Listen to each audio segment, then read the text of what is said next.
Found this journal in an old storage locker I had taken possession of. It's dated in the summer of 1985, and the pages are curled, smelling faintly of popcorn. As for the contents, well, go ahead, start reading. June 1. Infiltrating Fantasia's dreamscape circus was easier than I thought it was going to be. All I did was walk up to the ringmaster and he called me Petey, scolded me for showing up a day late, handed me a uniform and told me to start mucking the animal cages. Whoever this Petey was, I'll apologise at a later time for taking his job. I can just say I was confused since my real name is close enough to Petey. This has to be where Janice Myers ended up.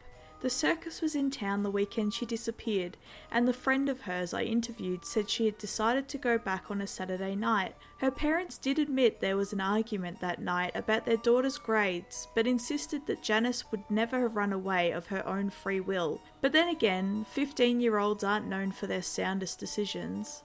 Most circuses have fallen into my line of investigation are closed communities. Any outside questioning is shut off.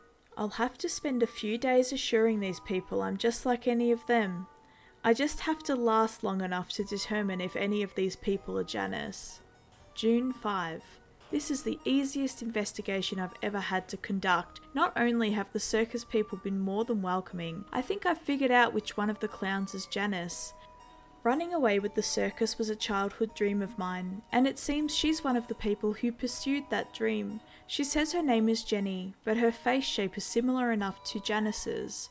I just need to catch her out of makeup. She goes everywhere with her face painted white and red hearts painted on her cheeks, so I've been yet to see if she has that beauty mark on her cheek.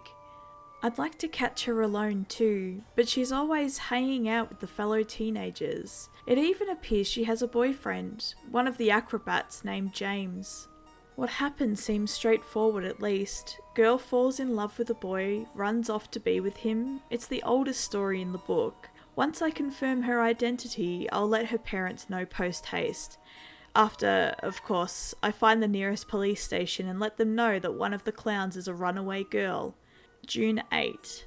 Today was the first performance I was lucky enough to catch. This may be the most fun job I've taken in a long time. Most of the time, being a private investigator means I'm following unfaithful spouses or checking to see if anyone's scamming their insurance. Those drain at your sanity after a few years. Today, the ringmaster, Jacob Tanner, pulled me aside and told me to take a seat with the rest of the guests. I've worked hard. I deserve a breather. The performances here are fantastic. The clowns are hilarious, the acrobats are graceful, and the animals are as gentle as your average pet dog or cat. Thanks to working here, I get free snacks too. I don't know how it's special, but the pink lemonade here is to die for.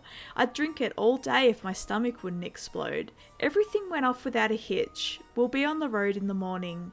I imagine I'll confirm if Janice is Jenny for once and for all now, and she'll no doubt be out of costume. Such a shame too. I think she's really enjoying her time here. But she is a child and she needs to go back home. June 15. Janice is Jenny. I caught her out of makeup before she went on for her act, and she has the beauty mark. But there's something stopping me from letting the police know.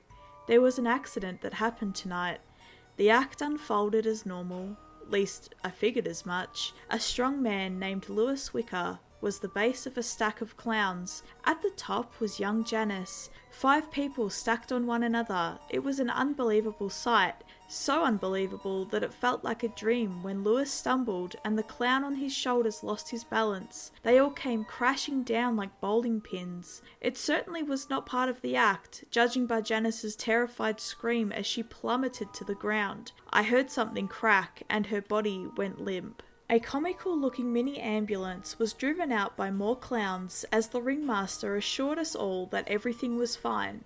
The fake clown doctors tossed the clowns that were knocked unconscious by the fall into the ambulance with as much care as you'd throw a big bag of flour. The conscious clowns and Lewis were escorted off to the side.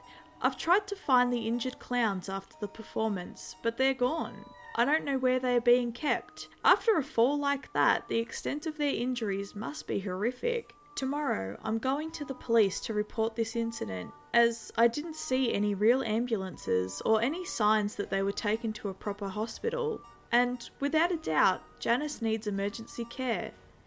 June 16. Now I'm just confused. Janice is fine.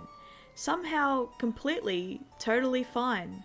As are the rest of the clowns, and Lewis. I saw her this morning at breakfast, just as energetic and happy as ever.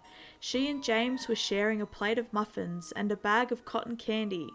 Yes, for breakfast. Teenagers, what can you do? I'm not any better. I'm having pink lemonade with every meal. Between them, too. I may have to ask for the recipe. It's genuinely the best lemonade I've ever had. I did manage to question Janice about the fall, and she brushed it off, saying that the clowns here have taken worse falls and bounced back even quicker. She mostly felt bad for Lewis. She confided as he blamed himself. Something's not right here. I'm going to stick around for a bit longer, as Janice is in perfectly good health and in no immediate danger. James seems like a solid boy, as does the other friends she's picked up while she's been here. We're pulling into another town tonight. June 18. We're leaving tonight. We're not spending the whole week here. I've gotten quite used to the schedule already, especially because my job's quite easy now that my muscles have adapted to the labour. So, last night when I was roused and ordered to get the animals ready for travel, I was more than a little confused. I managed to hitch a ride with James, Janice, and a juggler named Charlie. I grabbed a seat in the front of the cab of their truck with Janice and Charlie. James was in the back seat with a girl I'd never seen before. Teenager, not much older than Janice, with a blanket over her shoulders and face puffy and red with tears. I think she's another runaway. James was very gentle with her, giving her water and pink lemonade to drink while stroking her hair. I've never met such a sensitive teenage boy. I can see why Janice is so taken with him. Speaking of which, she's not exactly happy with this new development. Young love, truly so fickle. This might work out though. If Janice just wants to leave, then I'll simply reveal my identity and take her home to her parents. It's not like they can hold us here. June 19. The kids spent their time coming up with a new name for the girl in the truck. Whatever her name was previously, she doesn't want anything to do with it anymore. I don't know much about her backstory, only that she was in a bad place and needed to get out. After many ideas and more than a little bickering, James suggested the name Dixie, and that's the name she's going with. I think it's rather cute, and it certainly suits her. Janice is managing to be polite, but I can already tell she's seething with jealousy. Something about that performance gone wrong is still nagging at me, and there is the fact that Dixie is likely another runaway child. But, unlike Janice, I don't think Dixie has a good home to return to, with parents that worry about her safety. She's tense, flinches at loud voices, and is constantly apologising for just taking up space. You won't find me reporting her. That's not my concern. My concern is Janice and no one else. June 22. Last night's show went really well. Dixie's yet to perform, but according to James, she's currently training. Janice is sulky, but refuses to tell James what's on her mind. At least, as far as I know. I think my plan of just waiting it out is actually going to pay off. But, then again, maybe I should spend more time second-guessing my judgment. It was after the show I was heading back to the truck when I heard what I knew could only be one thing. Drunk showgoers. This wouldn't be such a problem, except I was taking a shortcut through where the animals were kept after the show. I made haste to the source, and sure enough, these three idiots were sticking their hands in the cage, just for moments at a time to taunt the tigress that was in there. Obviously, Lovely Belle, or just Belle for short, was less than impressed. I broke into a run when I saw that one of the idiots actually managed to get the cage door to unlock. It swung open, and Belle trotted out, her ears pressed flat against her head as she growled. I expected one of the idiots to become mincemeat as I saw her raise her paw. Only Charlie seemingly appeared out of nowhere and body slammed her target out of the way, saving him from his deserved fate of being a cat toy. The tiger raked its claws down Charlie's back and he screeched before he tumbled to the ground, huddling into a little ball. His yellow clown suit was soaked in blood by the time I got there. The idiots bolted, screaming their heads off, while Belle flopped down on the ground and licked clean her claws.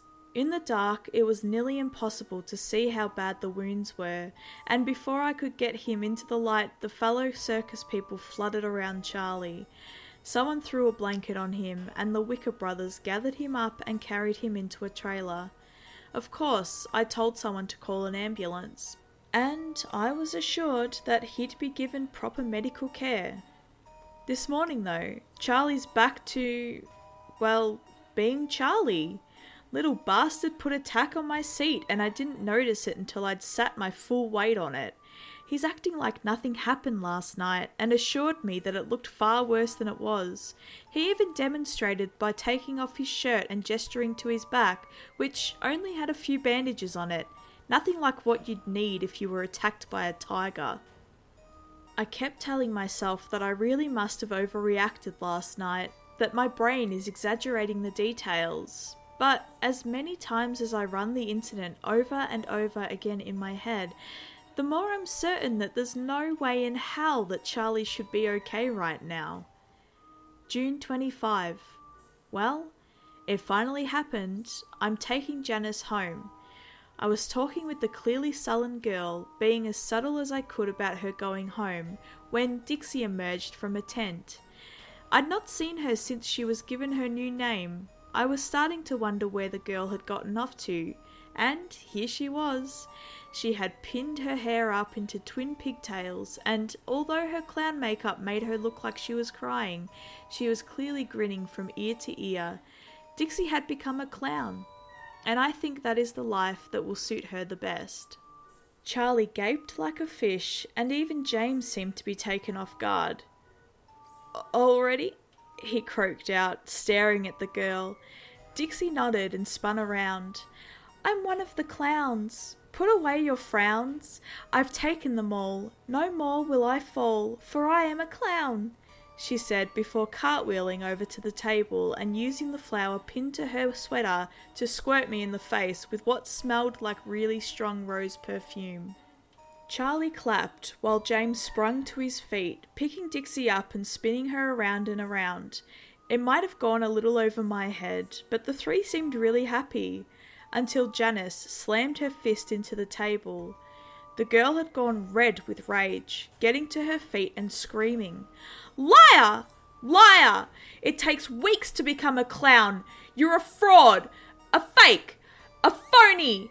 Everything about you, from your name to you, is so disgusting and fake!"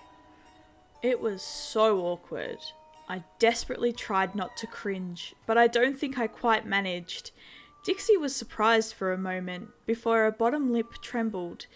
Now those tears going down her cheeks were real as she began to sob. Charlie got up to try and comfort her, but she took off, running right back into the tent she had been training in. James watched Dixie go before turning to Janice. To his credit, he seemed mostly calm, but his fists were balled up so tightly I was afraid I'd have to get between the lovebirds to prevent a brawl. He just gestured her to follow him and the pair went off. I did my best to attempt to listen in on the argument, but I only got bits and pieces. Enough to know that James called Janice for being way out of line and that although he really cared about her, he wasn't really feeling the spark anymore. Janice accused him of leading her on and called Dixie a lot of names I won't be writing down, as I don't care for putting those kinds of words to paper, and she was the one that ended up trying to knock James's block off. That's when I intervened and separated the fighting teenagers. While James blew off some steam with the knife throwers, I laid my cards on the table. I told Janice everything. That her parents sent me to find her, that they were really worried, and that it was time for her to come home. Maybe it's a bit low to spring this offer on her when she was so emotionally raw, but it was my chance, and it worked. We'll be leaving Saturday night. One more performance and then we'll go when everyone's packing up to go. I will miss my time at the circus, but I'm glad I'm going home. June 30? Everything's fucked. I don't know what went wrong. Let me start from the beginning, just in case I don't make it out of here. Or maybe if I do, I'm so fucked. Leaving went off without a hitch. Janice left a note for James telling him goodbye and good luck with Dixie, and we took off in my car. No one even noticed we left, at least at the time. I wish someone did. Someone stopped us before we went too far. The drive was smooth. Janice badmouthed Dixie, which I mostly ignored. I was already mentally making plans for how I was going to relax in the coming weeks, and then the cramps started. It was just small twinges in my stomach at first. I figured my circus diet was finally catching up with me. I may have been in the best shape of my life, but you can only eat corn dogs and circus peanuts for so long before something gives. Janice rubbed her neck, muttering about being sore. The last thing I said was that I was pretty sure that the ibuprofen was in the glove box when my gut erupted in pain. I nearly doubled over, going stiff as I wrapped a hand around my middle. I couldn't speak.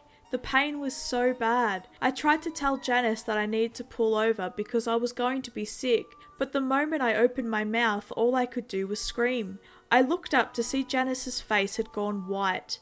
Blood first only dripped from her nose, then it began to pour, spouting red all over the front of her shirt and the dashboard. I heard a snap, a crackle, and Janice's arm was bent in 3 different ways, white shards of bone stabbing out of her skin. I jerked the steering wheel and we went into the ditch.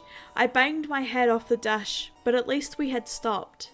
I bit my tongue and tried to unbuckle myself, but the damn buckle locked, so I was just struggling uselessly while Janice's body continued to break. She cried, slumping against the car door as I heard more snaps and pops. Her leg twisted the wrong way around. The way she'd flinch made me think of when I saw someone trying to nurse broken ribs. Any twitch or movement looked agonizing. Janice looked at me one last time. "Help me?" Her neck abruptly snapped to the side, her eyes rolled back, and just like that, Janice Myers was dead. I finally got loose from the goddamn seatbelt and threw open the car door, stumbling out as it felt like something was trying to rip its way out of my gut. I collapsed on my hands and knees, the world spinning around me before I heard an audible gurgle from my stomach. I vomited all over the ground beneath me before I collapsed. The world spun circles around me, round and round like a carousel, and all I could really remember before it all went black was that my vomit was bright pink and smelled of lemonade. I woke up here. I don't know where I am. The cement walls hang with circus posters from years past, stretching back to the 1920s. The lights are sometimes on. They are usually off. I'm hurrying my writing because I don't know when they'll turn off again. Curtains hang from the ceiling, dirty, old, and I swear they change positions whenever the lights come back on. I don't know. I can't be sure. They beat me. Charlie, James. For being teenagers, they're much stronger than they look. James was the instigator. Charlie mostly just shoved me back whenever I tried to make for the door. I think James was supposed to use this paddle the entire time, but he dropped it in favour of his fists, and he didn't hold back. The lights went on and off, on and off. I must have lost unconsciousness by the time they left. I can't find the door anymore. I don't know if it was even there to begin with. What did I get into? Why is Janice dead? What have I done? I can't tell if it's night or day. I found the door again. It was just hiding behind the blue curtain. It's locked, and I can't make it budge when I throw myself against it. It must be locked from the outside. I need to conserve my strength. There's no food offered, just fucking bottles of pink lemonade lined up by the door. They're mocking me. I'm not going to drink it.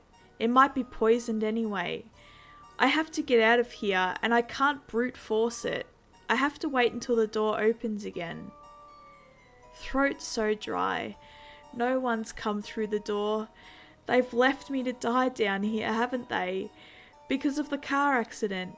That's had to be what happened. A body doesn't crumple. I must have swerved to avoid something and crashed the car. I'm sorry, James. If you read this after I die, I'm so sorry. I didn't mean to hurt Janice. I swear, you may have not been in love with Janice, but I know she meant a lot to you. I'm sorry to you too, Charlie. Please, let me out of here. The lemonade's so refreshing. I had to drink it. It's so hot in here. There's no ventilation. I need to keep writing. I don't know why they didn't take my journal, but it might be my only way to stay sane. I can't remember the accident still. I can't tell if there was one, or if really something else did happen in that car. All I recall is Janice's body looking like a train wreck. They have to come in sooner or later. That's when I can escape. No escape. They made the door go away again. It was James, and Jacob Tanner, and someone else. A magician, maybe? The door disappeared. They were there, and they began my training. Jacob said they need someone to take Janice's place. They are down a clown now, and since it was my fault because I took her too far from the circus, they want me to become a clown. No shit, I told them no. I'm not going to be a fucking clown. I'm a detective. I told them that. Which, in response, James put a stupid hat on my head and declared me a clown detective before laughing like he had told the best joke in the world. This training is just an excuse to torture me. They hand me balls to juggle. Whenever I refused to juggle or dropped them, I'd get cuffed in the back of the head or whacked with a paddle.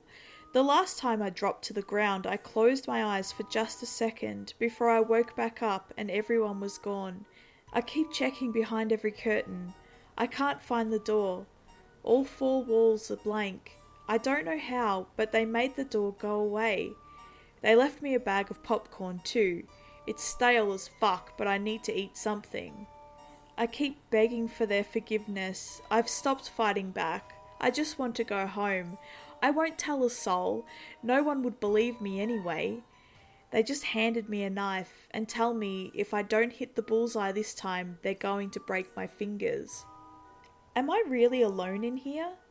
Sometimes I think the curtains are hiding someone. I keep sweeping them out of the way, but there's no one there when I do it. Maybe it's like the door that keeps disappearing. When I'm trained, I see them talk to this person sometimes. They turn their head and ask something. I can't ever really hear it, but they call this person the ringmaster. Even Jacob calls him the ringmaster. I flipped back to check my memory. James is the ringmaster. Or maybe he isn't. I don't know anymore. My brain is swimming. They keep calling me Petey. My name is Paul. I'm Paul. Not Petey. Or maybe not Paul anymore. Maybe not. The ringmaster has always been here. Behind the only curtain that's never torn, she's watching me. I can't see her except for her silhouette, where she lounges to overlook my training. I'm too scared to move it, now that I see this room for what it really is. I'm in a tent. I'm in a circus tent, and my face is smeared with white paint that I don't think I put on. I'm not sure. I didn't put in my journal that I put it on. I definitely didn't keep this stupid detective hat on. I'm now back in the cement room, but it only looks like that. I know the truth. I need to pull back her curtain. Dixie came to visit me. She's such a sweet girl. She yelled at James and told him to be nice to me. She cradled my head and soothed me while I cried in her arms. I told her I wanted to go home, that my name isn't Petey, and it won't be Petey, and that I won't be a clown detective. She told me a story of a girl who no one loved, that no one saw as a girl, but as a thing, an embarrassment, an inconvenience, and how she had climbed to the tippy top of a tall building, all to end her life when she saw the circus lights. She figured, why not spend the last few hours she had on Earth at a place that was truly happy?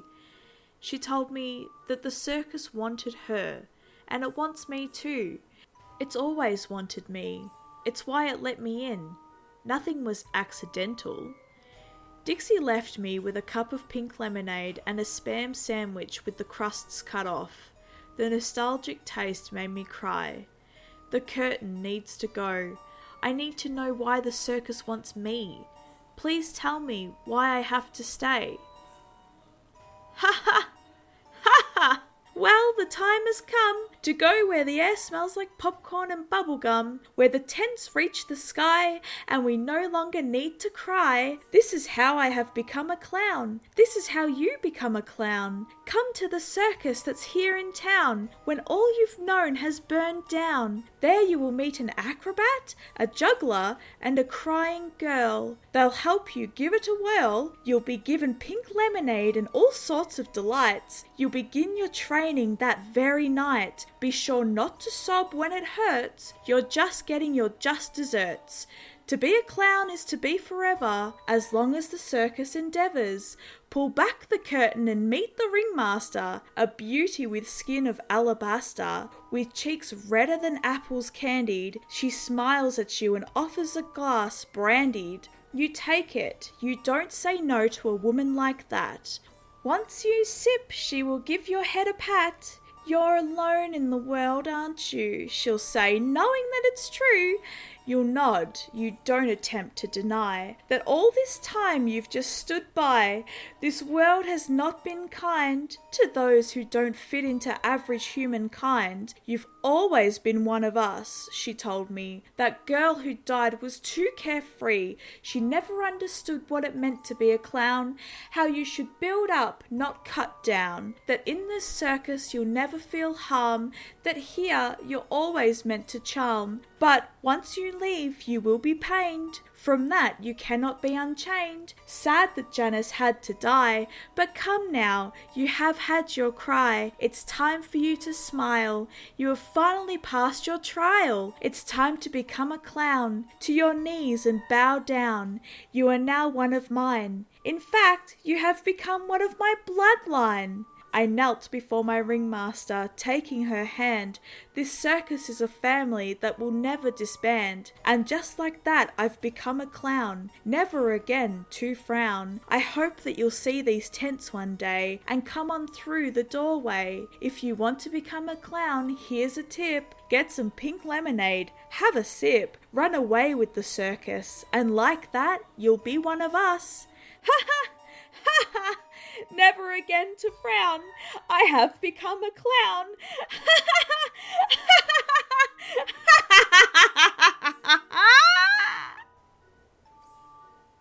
Why, hello there, guys, ghouls, and girls. Thank you for tuning in to the latest video. Please show your spooky support by hitting the like button, leaving a comment, and hitting subscribe to catch our next video. Feel free to send through your scary stories using the email address in the description below. Stay spooky.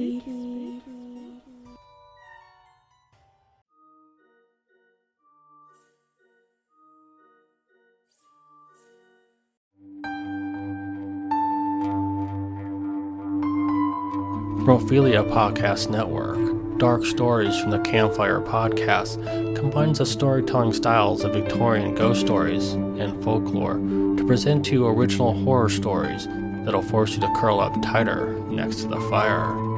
Available on Apple, Spotify, and anywhere else podcasts are listened to.